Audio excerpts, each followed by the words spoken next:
The thoughts, views, and comments expressed by the hosts, guests, and callers on Beyond the Headlines are not necessarily those of management, ownership, or production unit of the Verizon Media Group.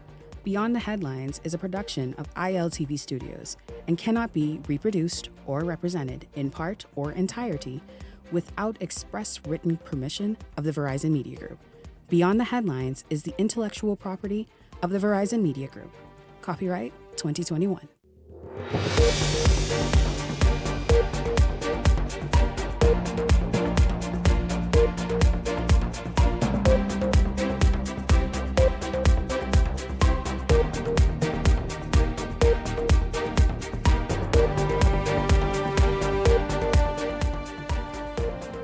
Coming up tonight, Michael Pintard, a seat warmer? Well, according to Prime Minister Davis, that's the case. He said this at the weekend, questioning if the leader of the opposition ever held a real job. Well, Pintard says pressure is tall in the Davis camp, obviously, as he can't stop talking about the F&M. Meanwhile, Pintard insists the general election is months away as the Davis administration is gearing up to ring the bell on or before September. That's right, this September. Pintard pointing this out, saying the Grand Bahama Lucaya deal is nothing more than an election charm. Later tonight, the state of immigration and citizenships in the Bahamas. Former Immigration Minister Ellsworth Johnson joins me. This is Beyond the Headlines. Good evening. I'm Shanique Miller. It's great to have you along this evening. Well, Prime Minister Davis delivering strong remarks that the leader of the opposition, calling him a seat warmer, and claims that he has never held a real job and is unfit to lead the country.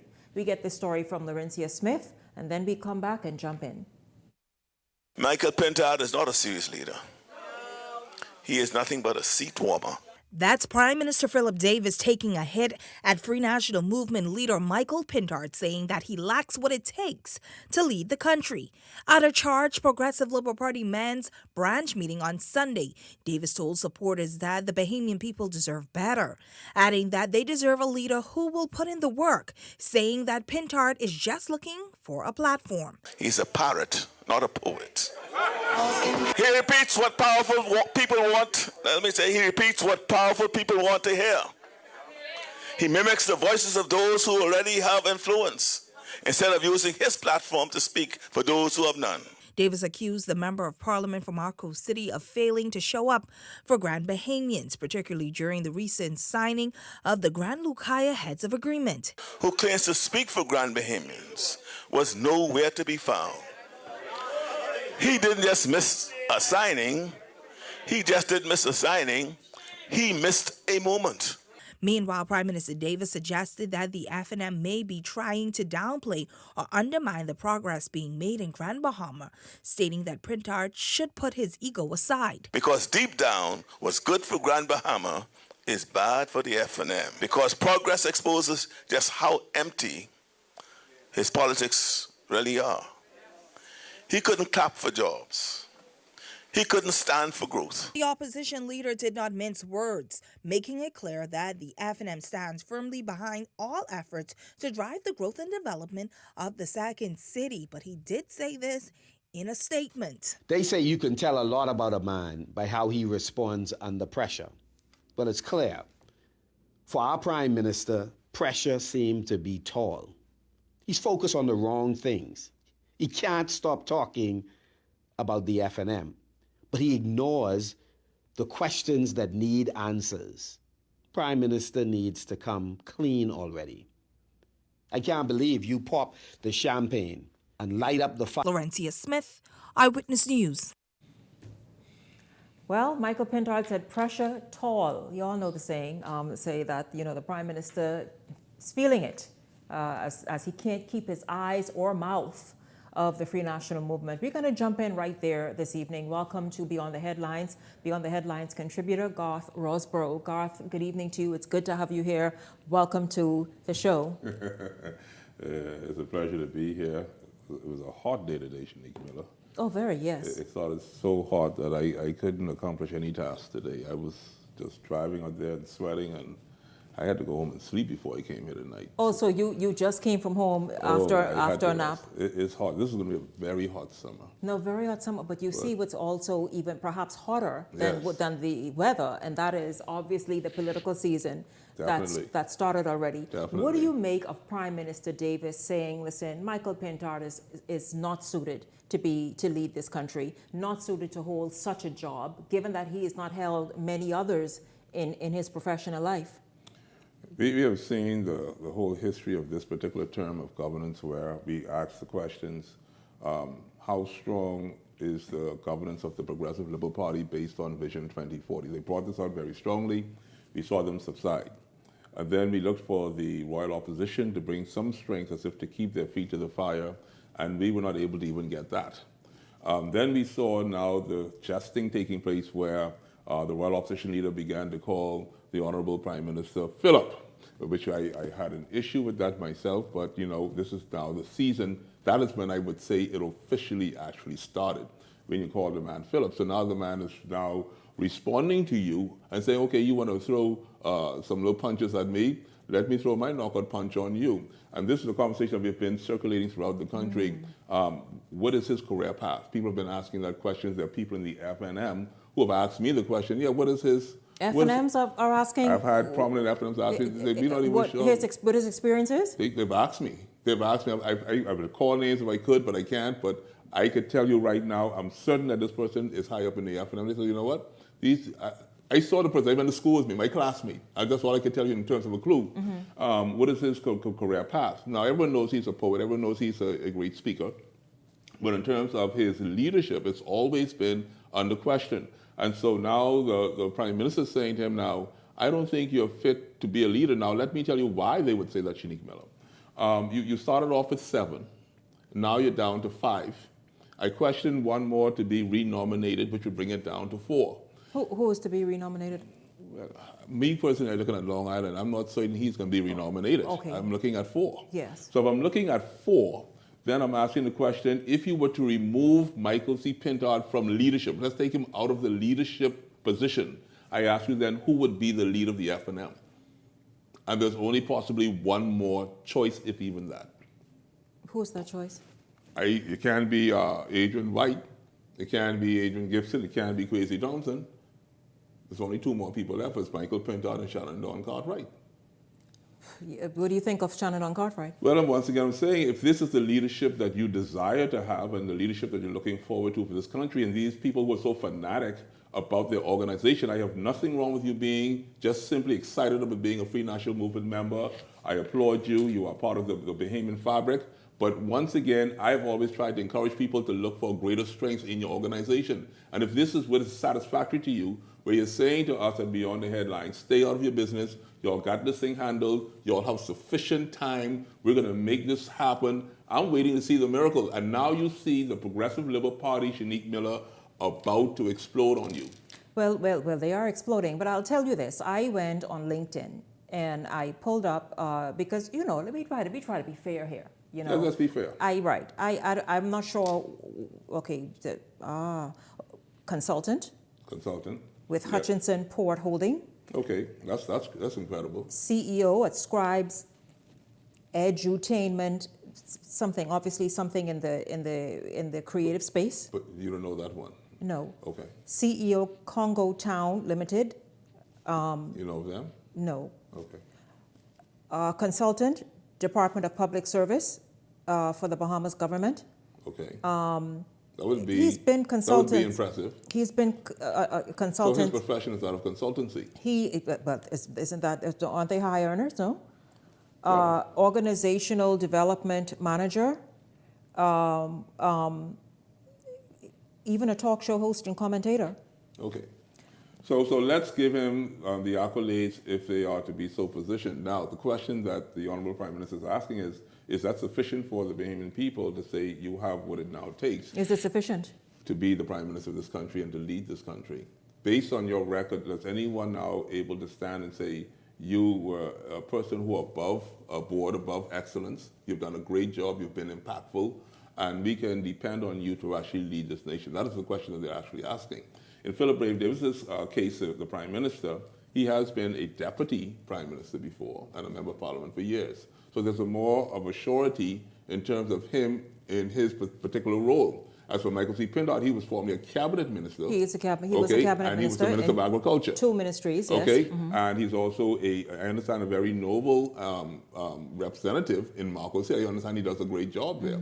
The question still remains, is this sufficient for him to be the leader of this nation? And this is what the Prime Minister is now asking. Well, I'll tell you this. So as you heard in the response, Michael Pindart says, listen, man, pressure obviously tall in the PLP for the Prime Minister he said this yesterday, at a men's event, a Progressive Liberal Party's men's event, to all of a sudden bring him up and talk about what he should do and what he shouldn't do. In fact, I'll tell you this, Pindart say pressure so tall that, and the PLP is just like squirming because they know something that they're not saying quite yet, and that is that the general election is sooner than we think, September or before. Take a listen and then we'll come back and talk about it. I believe that this is to set up the narrative to convince the Bahamian people that they are extremely busy, and that even though these projects will not be completed by the time of the election, they wish to sell the Bahamian people this dream that, listen, we are in the process of doing many things on your behalf, therefore we deserve another shot. Much of what they're saying, and a lot of what we see them doing, is making a case for election, and we believe that election is likely to be this year, September or earlier. And the direction that the government is presently taking really makes the case that we really need a fixed date for election, so that no man or woman is able to wake up one morning and determine that they're going to call the election on a day of their choosing that's convenient for whatever political games they may be playing. Well, Garth, you heard it right there. Michael Pindart, of course, leader of the Free National Movement, says, listen, man, the PLP is simply posturing. The PLP went and did a major theatrical, speaking of theatrical performance, I know, the PLP went and did this major performance in Grand Bahama last week. It was major. Last week, just really to charm the people of Grand Bahama and by extension the Bahamas by the announcement of the sale, the $827 million sale to the Concord Group and so much more. Is the PLP posturing? I would say even if they are posturing, let's say that it doesn't even ever take place. I've always said that the strength of governance lies within the royal opposition. You are the people who are responsible for keeping the government's feet to the fire. At this particular point, just respectfully, I do not believe that the Free National Movement has positioned itself at this particular point to challenge the Progressive Liberal Party in any front. The royal opposition themselves has been posturing. Oh, how so? What have they done? What have they done sizable enough to say to you that they are even prepared for governance? Let's just say this. He spoke about an early election possibility. Yes? Yes. If there is a possibility of an early election, you have not even given yourself a nomination? No, he is not nominated. I said September. Yes. This is now June coming, right? June. So it's July, August, September, 3 months. And you have not given yourself a nomination? Not even your deputy? Yeah. No nomination. What about your chairman? He's not the CEO, and the chairman of the FNM doesn't have a nomination as yet. So you were thinking, Garth, that Michael Pindart said, and what he said a moment ago, just to hear himself talk, because there's no way he believes himself that there might be an early election, certainly as early as September, when he has no candidate out there. I wouldn't even mention that. That just simply shows you that you yourself, you're not ready for this conversation. The election is a possibility in 3 months' time, and you want to convince me. Guess what their words were to us? We have time. We have time. In 3 months, you still have time to convince us that you're ready, and you have no candidates, not even yourself, and you tell me you have time. You have a whole organization, and you're telling me that the CEO, the CFO, the COO, all of them are out to lunch, but guess what? The company is running well? Come on, man, you got to be kidding me. I mean, I've been saying this from day one, Shanique Miller, that the Free National Movement needs to get up and get the job done. They said to us, they're fine, they're okay. So I'm going to say something. Can I say this and shoot this over the bow for you? Yes, go. Next week, Saturday, they're going to have an event called a fair, the Free National Movement Fair, Aaron Bailey Park. God help them if them people don't show up there. I tell you that. Because What when I is come that back... but Garth, why Listen. would a fair and the turnout at a fair be an indication of where the Free National Movement stands? Because the purpose of the fair, I would say, would be to have those people who are aspirants, to get your associations together, get your fan base together, bring these people to this particular event and support financially, because we're about to go into electoral mode. Electoral mode takes finances, it takes money. This is how the money is going to now be made along with other such events. But if these people are not showing up for this major fair event, then you tell me if they have any support. Tell me if they're ready for an election, if it were even to happen in 3 months' time. If you can't get them to the man, thank you God for not letting me cuss tonight. If you can't get these people to the fairground, how the heck you can get them to the electoral poll? Well, Garth, you know the F&M just going to really bring everything. They better bring it. They're going to bring. I don't care, bring it. They will ensure that R&B Park. They better pack it. Oh, I'll be back. I'm going on vacation. I know you're so glad I'm gone. But I'll be back on the 5th. And I will get my report. And I want you, I'm trying to say to these people, this is what I'm saying, Shanique. I'm not being hard on them, you know. I'm saying to you people, if you are going to be ready, just be ready. Don't tell us that you're ready. We can see from where we are that you're not ready. Yeah. The Progressive Liberal Party at this point is saying, as you said, Shanique, they may be posturing. It's possible they're just posturing. But their posturing was a major event that got the people of Grand Bahamas, excited. The people in Nassau, the people throughout America and Bahamians all over the world say, you know what? It's a possibility that the Magic City may now come alive again. So then do you think it is also the wrong posture to almost sit on the sidelines and say, watch this, like everything else just falls through the crack? Okay, and so you're doing that, but the majority of Grand Bahama is F&M country. That's what we call it, F&M country. And the majority of people who are going to be there with possibility is F&Ms.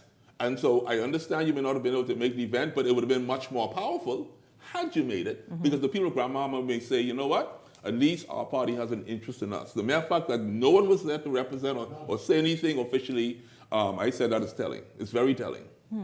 It's too petty for me. It's petty. It's very petty for me. Well, we're going to take a break, and when we come back, we're going to shift gears. We're going to look at the condition at the Registrar General's office. Those people spoke out today. In fact, they protested. We're going to hear more about it from Linton Ritchie right after the break.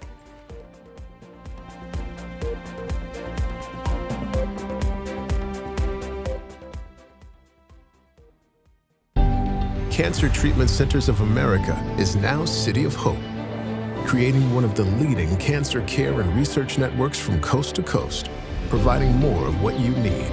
More locations means more care closer to home. More specialists means more expertise. More research means more breakthroughs. More advancements means more treatment options. And more options means more hope. Call now to get more of the care you need.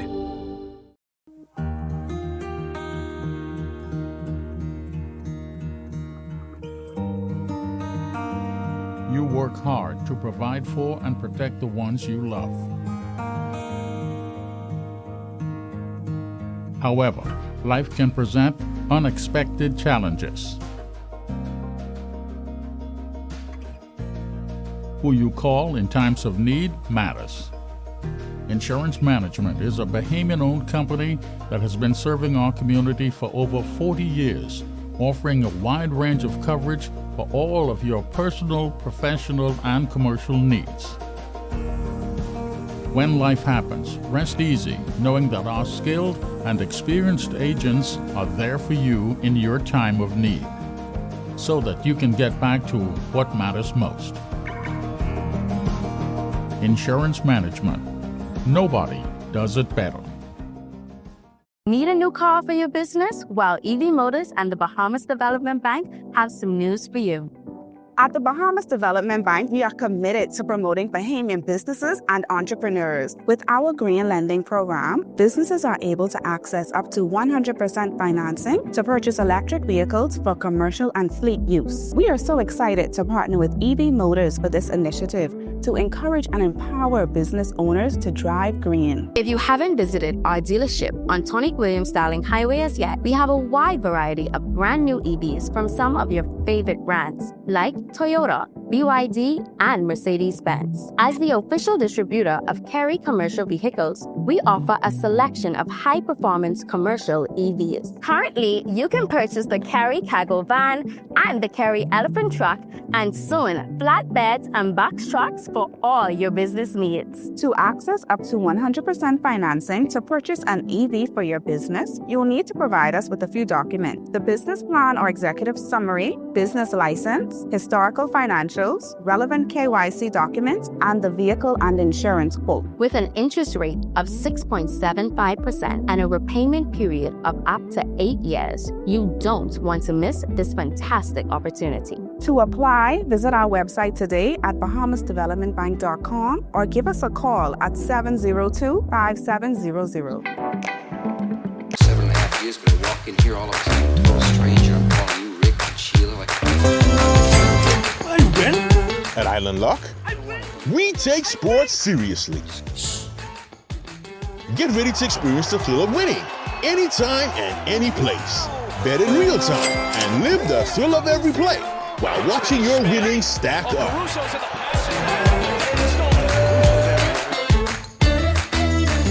It's your chance to score big with fast payouts and a world-class experience. Get in the game and bet the Bahamian way with Island Luck Sportsbook.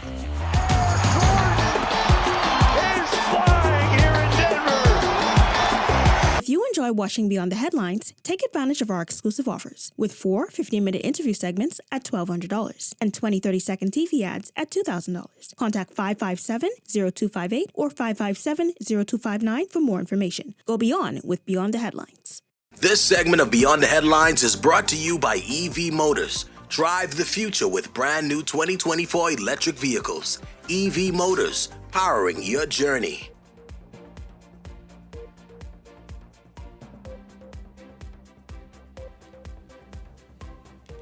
Welcome back to Beyond the Headlines. Well, workers at the Registrar General's department say they are fed up with their working conditions, which has made a number of public servants ill. They are now calling on officials to step in and make things right. We get the story from Linton Ritchie Jr. and then we come back. Some people just don't care. We wouldn't ask the Prime Minister of our country to work in this type of condition. From the outside, the Registrar General's department may seem to be in decent shape, but step inside and you will find a different story. Stacks of debris, mold-stained ceilings, and layers of dust. Workers call it hazardous. Bahamas Public Services Union President Kimsley Ferguson claims the Attorney General Ryan Pinder had given instructions for staff to be moved to a new facility just across the street, but says senior management had other plans. The management of the Registrar General office is still asking persons, at least 6 of them, to work from this office. Eyewitness News watched as workers navigated cramped conditions, hauling files through narrow passageways, the result of ongoing renovations. Staff say they endure these conditions for hours on end, taking a toll on both mind and body. Staff on a daily and weekly basis are calling in sick due to the mold and the musty of the old carpet. Ferguson says to make matters worse, duties of several public servants have been stripped and who's taking over. He claims a contracted company has been brought in to fill the void. A virtual recording company has now been given a contract for some $85,000 a month to do what public servants can do and have been doing. Here at the Registrar General Department on Shirley Street, you're getting a live look at the conditions workers say that they have to endure as they carry out their day-to-day operations. Broken glass, cabinet pieces, plywoods, even nails coming up from out of the woods. They say it's something they can't endure for much longer and they're demanding change. The working conditions are very deplorable. We were agitating for better conditions now from years ago. It does become a health and safety hazard for the staff. And if action isn't taken soon, Ferguson says the next move could escalate. We're going to find ourselves in the front of the House Assembly with placards, agitating and letting persons know the type of behavior that's coming from this particular administration who purport to be labor-friendly. Linton Ritchie Jr., Eyewitness News. Well, that's really unbelievable. I mean, to see the conditions. I didn't see any workers, though. I'm just wondering, like, are they there daily? Because I missed it. Welcome back to Beyond the Headlines, Garth Rosborough and Leslie Miller. Leslie, it's good to have you join in. Gentlemen, look at the state of what we saw, in Linton's story. It's unbelievable. I'm wondering where the workers are or were. And it's an old building. If you go there, I mean, I think it's, I don't know, 4 stories, or maybe 3, I'm not sure. But it's the building has been in a state of mild disrepair, just needing renovations. But what I saw there, I mean, like, what's happening exactly? We continue to fight the battle of maintenance in our country. We can build, but to maintain always has been an issue. We've heard of cries of mold, back in the day at the Ministry of Education. We've had mold in the old Levy building when we had BAIC there. And we continue to fight this mold infestation. These indoor facilities with the air conditioning continuously going with moisture, the carpet. If it's not cleaned properly, you have mold in the carpet, and people are actually getting ill. It's sad to see this taking place. I don't know if we need to even get someone who's just a professional contractor to ensure that these things don't take place. If we need to have the possibility of just inspections on a timely basis to ensure everyone's safety. I'm not even sure we even care as to the health and safety of our citizenry. I do believe that we do, but maybe we just don't know how. And so I think the government can take an opportunity to go ahead and find an agency or individuals who can assist us in ensuring that this type of environment doesn't exist for our civil servants and our citizenry in the private sector as well. Listen, life has come full circle with the Registrar General's office. You could attest to that. About 4 years ago, maybe more, a contract was given to the company across the street from where the Bank of the Bahamas is, What's that building name? The big boys own that. The square, what do they call it? Huh? The financial center has a contract and it's been paid monthly for that building for the last at least 4 years. So why aren't the people in there? For that building. I don't know, you got to ask them. I know they were being paid, and they're still being paid today for the rental that they were supposed to move in. Because incidentally, another company had that contract, was unceremoniously taken from them and given to their friends, the big white boys. And I'm shocked that the building isn't ready. I'm really shocked because the building they're in, they were supposed to be out of that building at least 2 years ago because the government is paying rent for that building that they're supposed to be in, at least for the last 4 years. So rent is being paid on the building on the opposite side of the street. Yes. But yet the people are not occupying it. The Registrar General's office is not occupying it. Well, it sounds as if they are occupying it, but they mentioned that 6 people still in the building itself where the Registrar General actually Whatever is. that contractor, who they gave the contract to, obviously they get him out of there. Because if you're going to leave that filth in the building you're supposed to be renovating, you're renovating the evenings and on the weekends, But you're renovating, and then these people have these 6 people need to go in there each day to work. But they have a building. Yeah. That the Bahamian people have been paying rent on. So I get it. I can tell you that. It's the remaining workers, which is only a handful of them, I don't who know still how have many to there be in that building working and getting things done to transfer over. I guess that so. have to navigate through that mess. You see the files The are government there. has been renting that building now for at least 4 to 5 years, right across the street at a very steep price, some $65 a square foot. Okay? At least for 4 years, at least. Well, I'm hoping they can actually get that rectified as quickly as possible. But those people actually do have to go back across the street. I saw a lot of files in there. They still have to go go and there. retrieve those files and, of course, probably bring them across the street. So we're still in a sort of antiquated system. I know we need to digitalize and get everything, on a computer. But, this is a part of the process. But it's a very sad And I situation. trust it happen more sooner than later. And also the It sloppy shouldn't take work. more than a week The to sloppy transfer work of those the records. contractors who obviously left those things there, knowing that there's a small amount of people who still have to frequent that building, to transfer all those files over to the new location. It really, again, it really Treasury should paying not for be. It should not be. They should be in Meanwhile, place. I'll tell you better news. You guys, if you can just scroll up, the Davis administration's efforts to develop family islands is gaining momentum. Mayaguana, for example, transformation is already underway. A multi-million-dollar airport is now being hailed a game changer, boosting connectivity, driving tourism, and paving the way for long-term growth. Mayaguana certainly needs it. We get the story from Delano Roker. Mayaguana remains one of the Bahamas' most remote islands, but that distance may soon feel much shorter. A new $5 million airport, currently under construction, is expected to reshape the island's future. Deputy Prime Minister Chester Cooper, during a site visit today, said the facility will feature modern amenities designed to accommodate increased airlift, improve safety standards, and support carriers, after years of the project being stalled. Many people may know that the Mayaguana Island Development Group had certain obligations, and we are pleased that they stepped forward to fulfill those obligations to the people of Mayaguana and the people of the Bahamas. We embarked 3 years ago on the Family Island Renaissance program. We are happy that it's happening right now. We're happy that the government was able to facilitate last year the renewal of the approvals to get this project going again. It had stalled for quite some time, and now it's happening, and I know the people of Mayaguana are pleased. The project, expected to be completed soon, is a part of the Davis administration's wider multi-island development strategy, a plan aimed at strengthening infrastructure across the Family Islands. Cooper says the goal is to ensure equitable growth, not just in Nassau or Grand Bahama, but throughout the entire archipelago. Mayaguana has significant potential, and it is our far-flung member of the family of islands. In our Blueprint for Change, we talked a lot about developing a new port here in Mayaguana. There is some interest for developments of land and hotels, etc.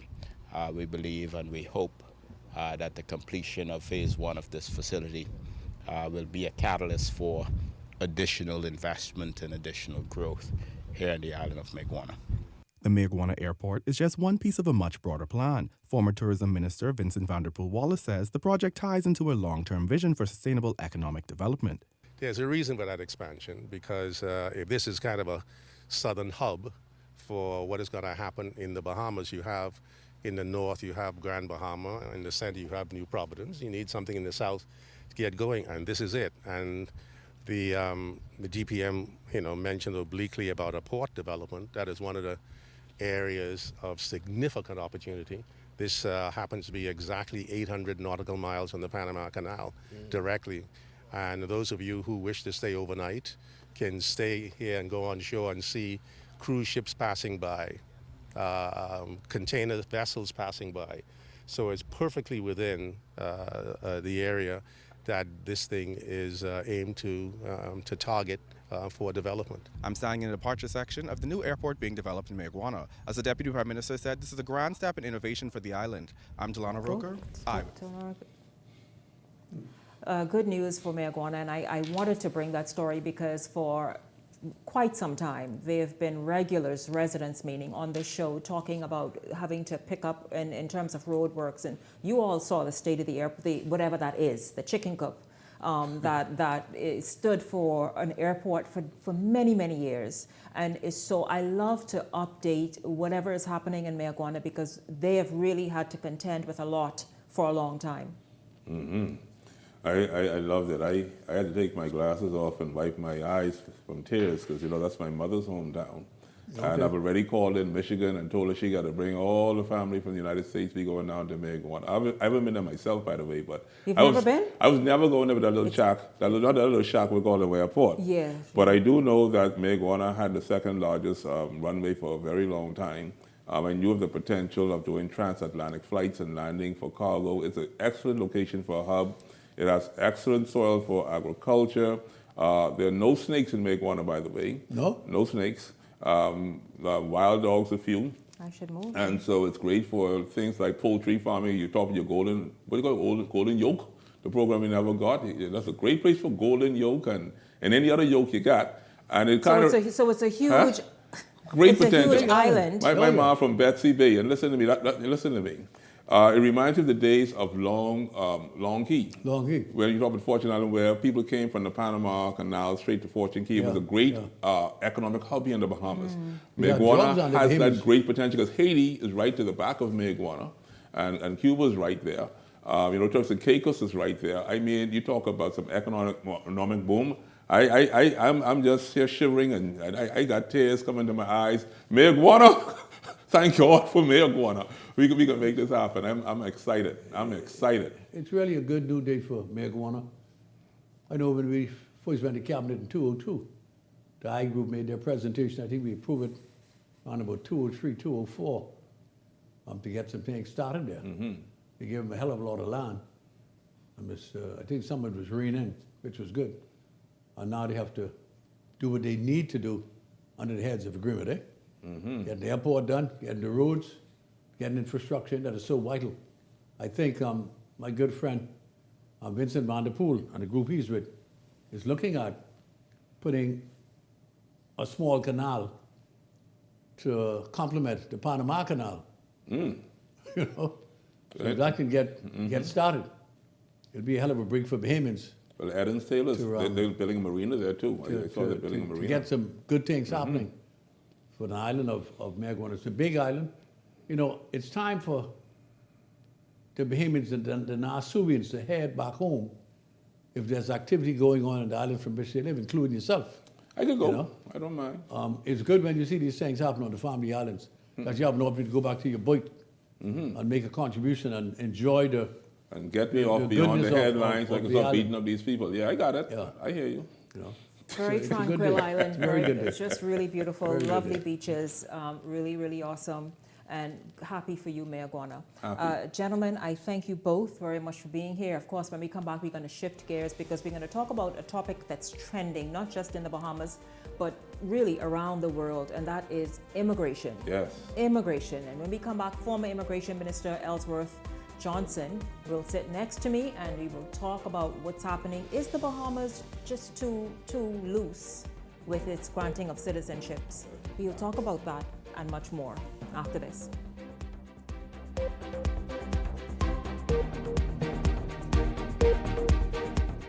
The internet isn't just for surfing. There's a sea of shoppers buying online, and you can connect with them on Tingsy. Tingsy is the SBDC's online storefront built for Bahamians. Take your business to the next level by selling to customers online, both at home and around the world. People want Bahamian things, and if you got things to sell, sell on Tingsy. Find out how you can connect with a sea of buyers by visiting tingsybahamas.com. I am a master plumber by profession. I've been doing plumbing for over 40 odd years. When I was 9 months old, I was diagnosed with polio. To me, living with polio, I took it the way it is. I never allowed my polio to get in my way of anything. In fact, I love when people doubt me, and I just prove them wrong. And let me tell you, in the world, you could only find a plumber as good as me, but you ain't gonna find no plumber better than me. People with disability, they just need a chance. In this program, I feel so encouraged. Most of the mentors have different kind of disability, but disabilities like me. Sharing and caring and showing so much support with people with disability. They would encourage you to go beyond. I wish this was around a long time ago. Right now, I would have been a millionaire. You out there who have a disability, don't be afraid. Take the step. If you believe it, you could achieve it. And remember one thing, ain't no one better than me, and ain't no one better than y'all. God made all us equal. For more information about how the SBDC can help your small business to make a big impact, give us a call at 461-7232 or visit sbdcbahamas.com. Take sports seriously. Get ready to experience the thrill of winning anytime and any place. Bet in real time and live the thrill of every play while watching your winnings stack up.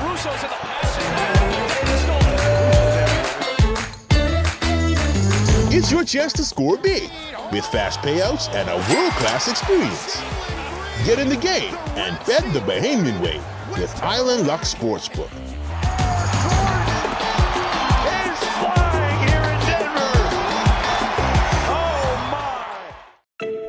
Tired of driving around from place to place just to get your car insured and licensed? Frustrated with the process of being back and forth from your insurance company to road traffic? Well, BMG Insurance Agents and Brokers just made insuring and licensing your motor vehicle as easy as 1, 2, 3. Step 1. Visit us at the Road Traffic Department, Section 1, Thomas A. Robinson Sports Stadium. At our office, you can purchase or renew your insurance or get your vehicle inspected. We at BMG Insurance Agents and Brokers represent major carriers. Step 2. See the professionals at Road Traffic to get your vehicle licensed. Step 3. Enjoy your day. Insure with BMG Insurance Agents and Brokers today, saving you time and money. Your one-stop shop for all of your insurance needs. Great rates, convenient, excellent service. For more information, call us at 322-2221. So you want a space. But not just any space. You need something with a little more potential. So how about 1,000 square feet of room to play with? Superb audio and video production capability, digital LED wall, full lighting grid, and about 124 seats to accommodate a full studio audience with so many other features. Make us your home for your next concert, conference, and so much more. Honestly, the possibilities are endless. Here at ILTV Studios, we'd love to bring your next event to life. So what do you say? Do you want our space?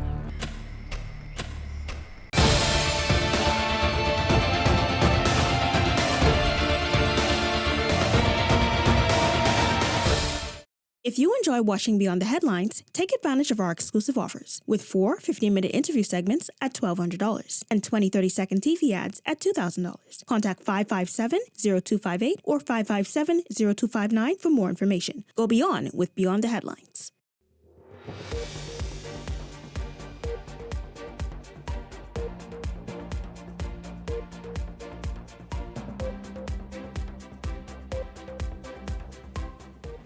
Welcome back to Beyond the Headlines. It's good to have you tuned in. I tell you, I thought I was going to move away from politics directly, but one of my internal colleagues right in here just handed me something to ask to my next guest, and I shall. Welcome to Beyond the Headlines, former Immigration Minister Ellsworth Johnson. It's really good to have you here. It's good to see you. It's a pleasure to be here, ma'am. Listen, I want to ask you this. You know, Prime Minister Davis over the weekend, and obviously in campaign mode, speaking to a room full of PLP men, says, Michael Pintard is not suited for the office, of which he's aspiring to, which is Prime Minister. Are you pleased with his track record, his resume, his CV, Michael Pintard, as he leads the FNM towards a general election and, if so fortunate, become the next Prime Minister? Listen, that was the same sentiment expressed about Sir Lyndon Oscar Pinland by the UBP. He didn't have the track record. What did the UBP say? Well, he was black. He was a young man just coming back. They saw him as a boy, if you understood. I'm happy that Mr. Miller here. Mm-hmm. And he just didn't have it. Mm-hmm. This is a big country. They'd taken everything and owned everything. This young boy can't do it. But he showed them different. Mm-hmm. In terms of Michael Pintard and the Prime Minister indicating that he's never had a job, I think he owes, and referring to him as being a poet or whatever have you, I think he owes artisans and artists who anthropologists and sociologists all agree are that give our society or societies buoyancy and apology. And it's a reflection of. So you think you're thinking that the Prime Minister insulted every creative person, every person in that space? If you think about how we live and how we transport who we are or our identity, it is these people, and it shows a lack of courage to do a strategic analysis or needs assessment in terms of our talent skills. For too long, we have thought about the lawyers and the doctors and certain other persons leading the country. Anytime I meet someone who works for themselves, I call them a hero because they take very little from the country and they give so much.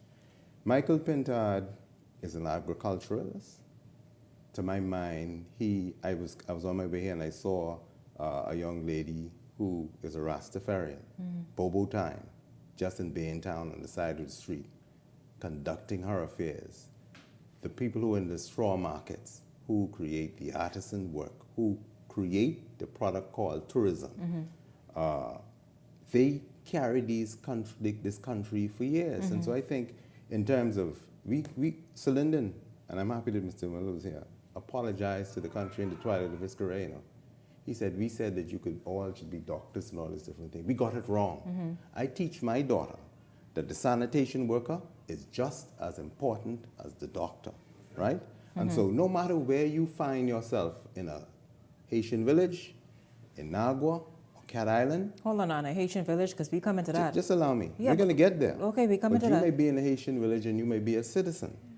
You have, and even if you are not a citizen, you have an obligation to this country. Yes, and we can speak about that, about what you do. So you can give. So to say, oh, he doesn't have a job, Yeah, but I hear what you're saying, and people could plot straw and become straw vendors and do exceptionally well and send their kids off to university, and their kids become doctors, lawyers, prime ministers, whatever it is that they can become. It's endless for what they can do.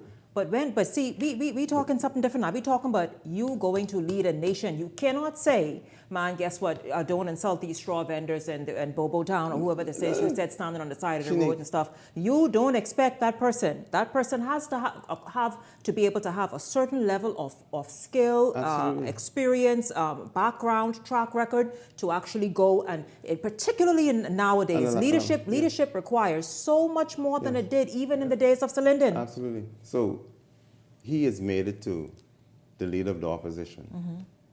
I've worked with him in the minister administration. We worked together on the Fisheries Act, where everybody talks about preserving the natural resources. We brought changes to the Fisheries Act where we determined only Bahamians should be. You know what happened to all the guys who sued the government? The majority now have citizenship in the Bahamas and working in the very same industry. So there was a phenomenal thing that he did in the various ministries where he participated, and the people of the Bahamas gave him that opportunity. What I'm suggesting is that when we speak about who is qualified, think about this. And I spoke to someone earlier today. I said, when they call for David, they say, the man came to bless all people. Say, there's nobody. He said, a fellow with the goat. You can't be in him. You don't know where God is in it. And I'm suggesting that he's made it this far, and the people of the Bahamas at the end of the day will decide. Yeah, but when we come to the silly season, people say all sorts of nonsense. Well, we know that. Forgetting, Shani, that only this morning, an entire commissioner retired because the Minister of National Security confirmed that tons of drugs were being passed through this country. Forgetting that there was a Morin deal for multi-million-dollar deals. And what I want the Bahamian people to focus on is what is purpose-driven to build this country for Bahamians yet unborn. Absolutely, and here's something that is purpose-driven. Thank you so much to my team who are always, you see me out front, they work with me behind the scenes. And so here's this, the Prime Minister heard you before you even spoke. In fact, he did this a couple hours ago. When I spoke, these are the words of Philip Brave Davis, Prime Minister of the Bahamas. When I spoke last night, I said, give credit where credit is due. Pintard has done well with his poetry and acting, but what has he done to help others? Where was his leadership when he had the chance? It was our administration that gave the Dundas the first ever government subvention, and we have committed to fund it annually. As Minister of Culture, he barely met with them, let alone provided support.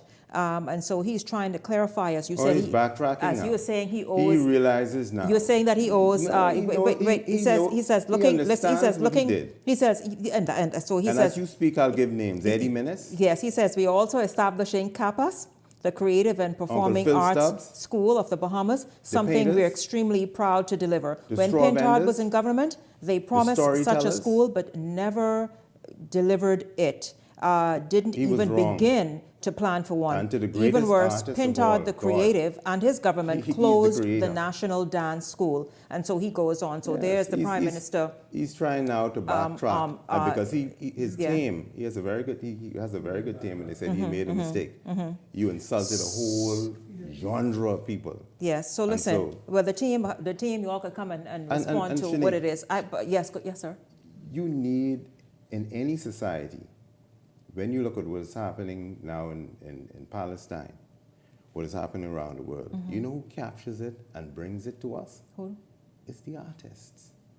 You know, if you see me down by the shoreline giggling, and it seems as I'm crazy, because I'm looking at the greatest artist of all, and I said, I've never seen a sunset like this before.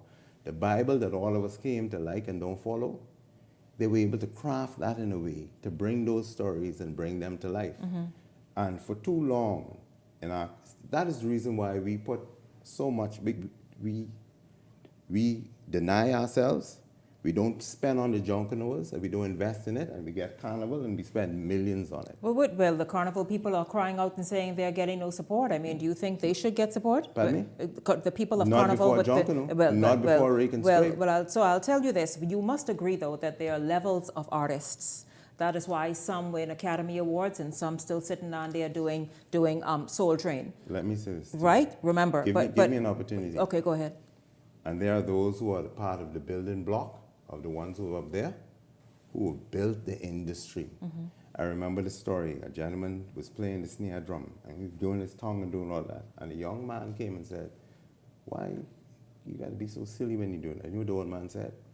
You bring your smart Alec A here to tell me what I'm doing. When I had to be with the white guys and play this way and to create a foundation for you, you come now to tell me what I'm doing. Those old women who taught us how to do the rake and scrape and to dance and who can't speak well and probably didn't have the right odor and all that stuff, they laid the foundation. And that's why you got all of us running around here all playing crazy.